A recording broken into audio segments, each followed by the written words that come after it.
मुसीबत से बचाया है। वल्लाहि रसूल अल्लाह के रहते हम पर इतना मुश्किल इम्तिहान पहले कभी नहीं गुजरा जैसा इम्तिहान आज हुआ है। एक तरफ रसूल अल्लाह की मौत का सदमा था और दूसरी तरफ ये डर कि मुसलमानों का इत्तेहाद कमजोर न पड़ जाए। अल्लाह ने आप पर अपनी वही भेजी और आपको सारी गलतियों से महफूज रखा, जिससे हमें हिदायत मिलती रही। मगर अचानक हमें इस मुश्किल दौर में बड़े इम्तिहान के साथ छोड़ दिया गया, जिसमें उम्मत के बीच इख्तिलाफ का मामला भी शामिल है। सबको साथ लेकर चलना है। अल्लाह ने अपनी हिकमत से ये मामला मुसलमानों की राय और आपसी मशवरे पर छोड़ दिया है, ताकि मुसलमान अपने जमाने और इलाके के एतबार से अपने लिए मौजू फैसले करें। जो चीज गलती से बचाएगी वो है तकवा और खुदगर्जी से पाक नियत। और जब मुसलमानों का मुस्तकबिल आपसे मशवरे और एक राय के साथ किसी नतीजे पर पहुंचता है तो वो सबको कबूल होगा, और बाद में इत्मीनान हो जाने पर कि फैसला सबके मुस्तकबिल में है तो सब खुश होते हैं।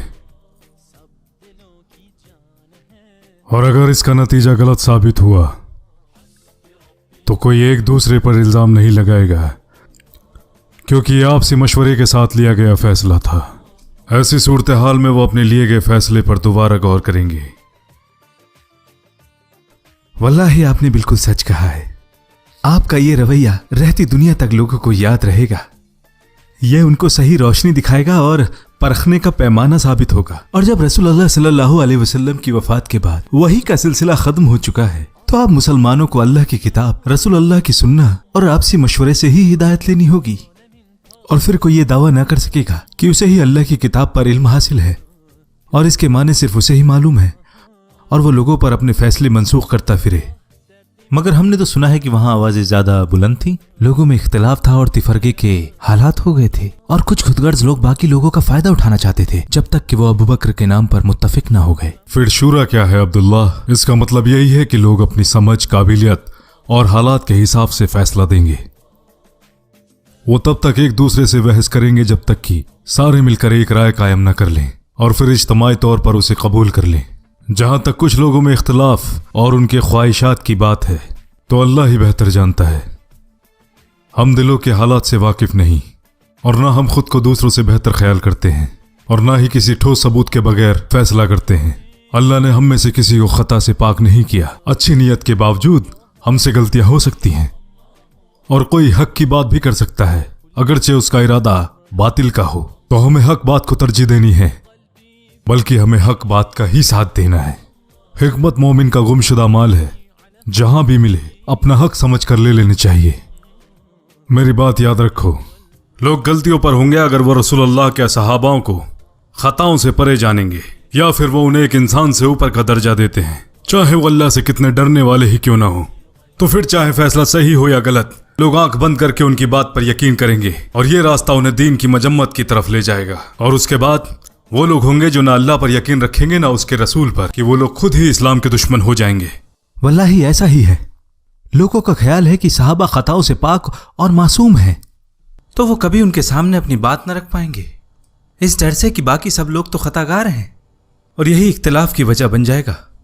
दूसरी तरफ अगर वो उनकी खैर की बात करें, ये जानकर कि वो भी हमारी तरह आम इंसान है और गलती कर सकते हैं, तो इसी बात पर यकीन लाएंगे कि गलती करने पर अल्लाह ही मदद करने वाला है, और फिर सब इकट्ठे होकर रसूलुल्लाह के सहाबा की इताअत करेंगे।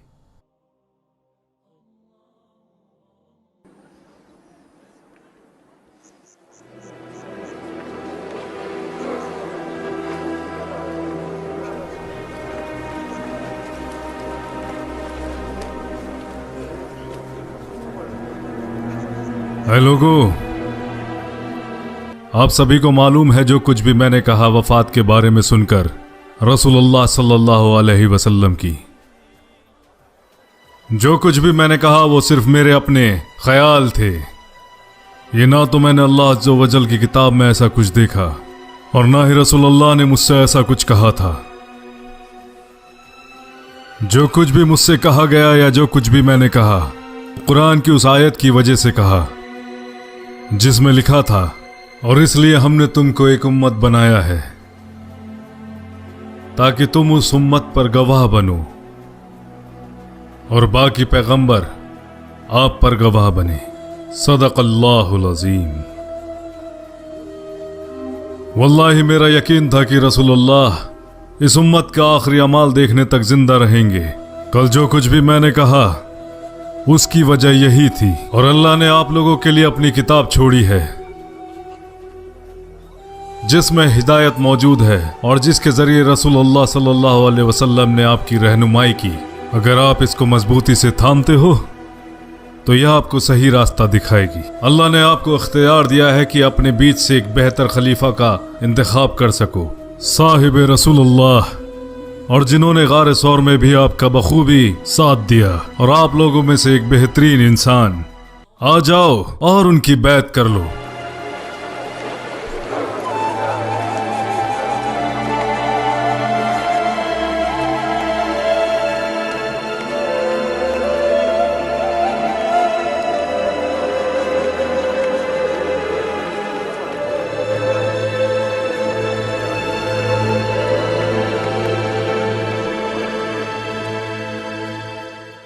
अल्लाह का शुक्र है, अगर अल्लाह हमें हिदायत न देता तो हम हिदायत पाने वाले बिल्कुल ना थे। इसके बाद लोगों, मुझे चुना गया है, लेकिन मैं आप में से बेहतर नहीं हूं। अगर मैं अच्छा करूं तो मेरा साथ दो, अगर मैं गलती करूं तो मेरी इस्लाह करो। सच एक अमानत है, जबकि झूठ खयानत है। तुम में से कमजोर मेरी नजर में ताकतवर है, जब तक मैं उनके हकूक का ख्याल रखता हूं इंशाअल्लाह। तुम में से ताकतवर मेरी नजर में कमजोर है, जब तक कि मैं उसके हकूक और इंसाफ का ख्याल नहीं करता इंशाअल्लाह। मेरी इताअत करो जब तक मैं रसूलुल्लाह की इताअत करता हूं। अगर मैं रसूलुल्लाह की इताअत नहीं करता तो आप मेरी इताअत के पाबंद नहीं है। नमाज के लिए खड़े हो जाए, अल्लाह आप पर रहम करे। है आले अब्दे मनाफ, अबू बकर को कैसे खलीफा चुन लिया गया? सारे लोगों ने बैत की, जबकि वो तो तैम कबीले से है, तैब कबीले से, कुरैश का सबसे छोटा कबीला। वल्लाही अगर आप कहें तो मैं उसके खिलाफ एक बड़ा लश्कर तैयार कर सकता हूं और जबरदस्ती उससे खिलाफत छीन सकता हूं। माज़अल्लाह, अल्लाह कभी माफ नहीं करेगा अगर हम मुसलमानों के बीच दरार पैदा कर दें। वल्लाही तुम्हारा मकसद फितना पैदा करना है, हमें तुम्हारी नसीहत की कोई जरूरत नहीं। मेरी बात गौर से सुने अबुल हसन, मेरा मकसद सिर्फ आपकी मदद करना है। अगर नए इंतजाम को मानने पर आपको मजबूर किया गया हो तो। वल्लाही अबू सुफियान, आपका दिल अभी जाहिलियत के असरात से पाक नहीं हुआ। आप अभी भी नबूवत को बाइस से फख्र समझते हैं। यह बादशाहत जिसे पाने के लिए कबीले आपस में लड़े, जबकि अल्लाह ने खानदानों की वो ताबेदारी को खत्म कर दिया है। क्या तुमने रसूल अल्लाह की बात नहीं सुनी जब आपने लोगों से ये कहा, तुम सारे आदम की औलाद हो और आदम मिट्टी से बने थे, और तुम बात करते हो तैम और अब्दे मनाफ की कि ये पैगाम सारी उम्मत के लिए है। क्या तुम ये बात नहीं समझते अबू सुफियान? और जहां तक रसूल अल्लाह के बाद खिलाफत की बात है, अगर हमें लगता अबू बकर इस लायक नहीं तो हम उनको खलीफा ना बनने देते, क्योंकि अली उनमें से नहीं जो गलत होता देख चुप रह जाए या हक के लिए किसी की तनकीद से डर जाए। मगर क्या आप इसके हकदार नहीं, जबकि आप तो रसूल अल्लाह के चचाजाद भाई और दामाद भी हैं। रसूल अल्लाह सिर्फ नबी और रसूल थे, किसी मुल्क के बादशाह नहीं। वल्लाही मैं ऐसे वक्त में मुसलमानों को कमजोर नहीं देखना चाहता। इस वक्त हमें सबको साथ लेने की जरूरत है, इकट्ठे होकर एक साथ, उस वक्त जब अरब में लोग मुर्तद हो रहे हैं। वल्लाही मैं चुप नहीं बैठूंगा उस वक्त जब सारे मुसलमान मुर्तद के खिलाफ जिहाद कर रहे हो इस्लाम को बचाने के लिए। माज़अल्लाह, माज़अल्लाह है अबू सुफियान।